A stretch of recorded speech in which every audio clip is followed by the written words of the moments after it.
Hello and welcome one more time to Geo Zindagi and in a new series called Mysteries in the Book of Revelation.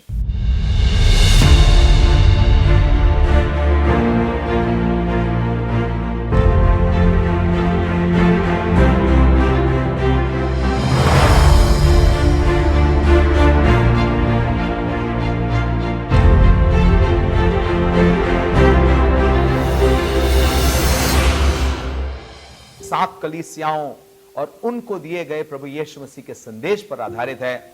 आज की कलीसिया को भी आशीषित करेगी। आज इस इंट्रोडक्टरी सेशन में मैं 4 रीजंस बताना चाहता हूं कि क्यों प्रकाशित वाक्य में ये संदेश दिए गए हमको, उस प्रेजेंट कलीसिया को जो सातों कलीसियाएं थी और आज को। यूहन्ना इस संदेशों का लिखने वाला है और यूहन्ना ने पतमुस नाम टापू पे परमेश्वर की पवित्र आत्मा के द्वारा इन संदेशों को पाया है। उसका उद्देश्य क्या था, जल्दी से ये आपके बीच में रखना चाहता हूं ताकि जब कभी आप प्रकाशित वाक्य पढ़ें तो आपको ये मालूम हो कि ये उद्देश्य के कारण परमेश्वर ने प्रकाशित वाक्य की पुस्तक कलीसिया को लिख करके दी थी। सबसे पहली चीज, प्रकाशित वाक्य की समय की कलीसिया बहुत क्लेशों से और संघर्षों से होकर के गुजर रही थी।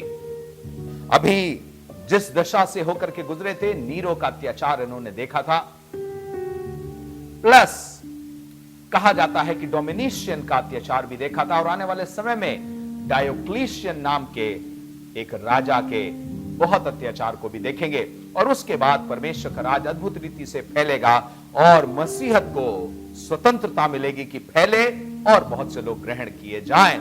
ये AD 313 के बाद होगा, लेकिन उस समय से लेकर 313 में क्या होगा और उसके बाद भी आज के समय तक क्या होगा, प्रकाशित वाक्य की पुस्तक में लिखा हुआ था।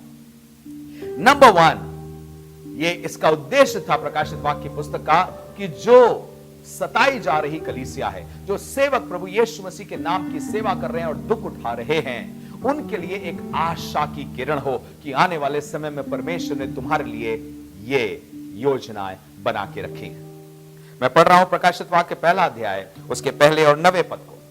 कुछ यूं लिखा है, यीशु मसीह का प्रकाशित वाक्य जो उसे परमेश्वर ने इसलिए दिया कि अपने दासों को वे बातें जिनका शीघ्र होना अवश्य है दिखाए।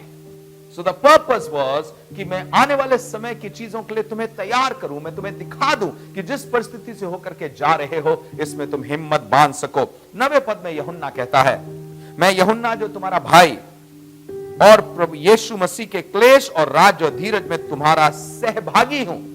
इसका मतलब हम जानते हैं कि तुम क्लेशों से होकर के गुजर रहे हो, पर यह तुम्हारे लिए लिखा गया है कि आने वाले समय में दिखाया जा सके कि सिर्फ क्लेश ही तुम्हारा अंत नहीं है, पर महिमा में तुम प्रवेश करने जा रहे हो। कैसे एक नया आकाश और एक नई पृथ्वी होगी, कैसे सारे जगत का राज्य परमेश्वर का राज्य हो जाएगा और कैसे बिल्लौर किसी झलकती नदी दिखाई दे रही है, कैसे परमेश्वर का राज ऊपर से नीचे आता दिखाई देगा और कैसे फैलता दिखाई देगा। यह सब के द्वारा सताव पाने वाली कलीसिया को उत्साहित करना पहला उद्देश्य था। और उसका दूसरा उद्देश्य था कि हमें यह बताया जा सके कि जो कलीसियाएं हैं कि तुम राजपदधारी याजकों का समाज हो, तुम परमेश्वर का राज्य हो और तुम परमेश्वर के याजक हो।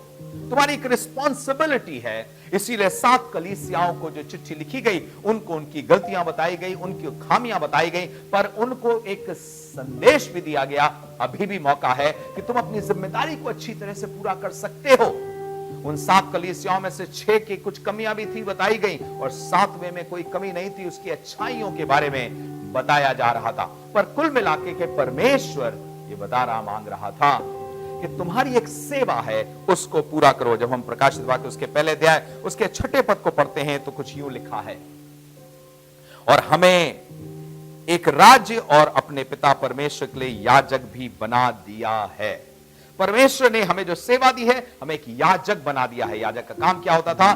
मनुष्य और परमेश्वर के बीच में बिचवाई होकर के काम करता था, दूसरे के लिए प्रार्थना करता था। जैसे आप इब्रानियों की पत्री और उसके 7वें अध्याय और 8वें अध्याय में यीशु मसीह को भी देखते हैं। तीसरा उद्देश्य जो यीशु मसीह का था कलीसिया के साथ प्रकाशित वाक्य की पुस्तक में, वो ये था कि उन्हें हिम्मत बधाए और उन्हें बताए कि अंत में कलीसिया की ही विजय होगी। 7वें पद में प्रकाशित वाक्य के पहले अध्याय में लिखा है, देखो वो बादलों के साथ आने वाला है और हरेक आंख उसे देखेगी, वरन जिन्होंने उसे भेदा था वे भी उसे देखेंगे और पृथ्वी के सारे कुल उसके कारण छाती पीटेंगे। हाँ, आमीन, वो आने वाला है। एक आशा के साथ परमेश्वर का पुत्र उनको बताना मांग रहा था, victory belongs to the church. उद्धारकर्ता जो गया है, तुम्हें छोड़ के गया है, अपनी आत्मा दे के गया है, वो आएगा और अपने साथ इनाम लेकर के आएगा। ही इज कमिंग बैक, और उसके सताने वाले छाती पीटेंगे। ये तीसरा उद्देश्य था। चौथा उद्देश्य था कि उन सब सताई हुई कलीसियाओं को या दुख उठाने वाले लोगों को यह बता सके कि विजय तो तुम्हारी है, पर चौथी बात ये इसलिए क्योंकि तुम्हारा परमेश्वर ही अल्फा है और ओमेगा है। जब आप इसके इसी हिस्से में देखते हैं तो आप इसके 8वें पद को देखिए क्या लिखा है। प्रभु परमेश्वर जो है और जो था और जो आने वाला है, जो सर्वशक्तिमान है, वो ये कहता है, मैं ही अल्फा और ओमेगा हूं।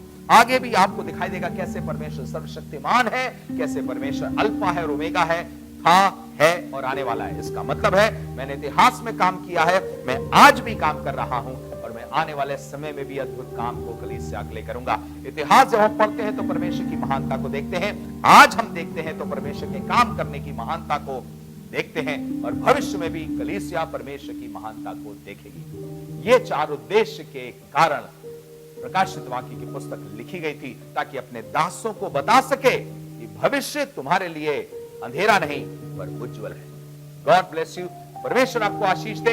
अगले सत्रों में हम 7 कलीसियाओं को एक एक करके थोड़े थोड़े समय में लेकर के चलेंगे। मैं विश्वास करता हूं आपको आशीष मिलेगी। Continue to be tuned to our program called mysteries in the book of Revelation. God bless you.